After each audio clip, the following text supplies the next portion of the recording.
रक्षाबंधनसाठी बऱ्याच जणांना अवघड वाटणारा पदार्थ आज आपण सोप्या पद्धतीने करतोय. खवा मिल्क पावडरही न वापरता किंवा कोणताही पाक न करता. तर त्यासाठी काय केलं, 1.5 ओलं नारळ अशा पद्धतीने त्याचे तुकडे करून घेतले आणि मिक्सरमध्ये थोडं थोडं बारीक करून घ्यायचं. आता इथं कढईमध्ये 1 चमचा साजूक तूप गरम केलं, त्यामध्ये बारीक करून घेतलेलं नारळ घालायचं आणि व्यवस्थित 7 ते 8 मिनिटं पाण्याचा अंश कमी होईपर्यंत परतवून घ्यायचं. ह्यामध्ये आता काय केलं, अर्धी वाटी दुधावरची साय घातली आणि पुन्हा 4 ते 5 मिनिटं मंद आचेवरती परतवून घेतलं.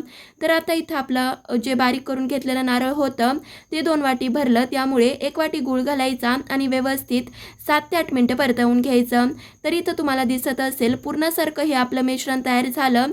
लगोलग ह्यामध्ये पाव चमचा वेलची पूड घातली आणि ताटावरती अशा पद्धतीने मिश्रण पसरवून घ्यायचं. वरून पिस्त्याचे काप घातले आणि 10 मिनिटं वडी सेट करून घेतली.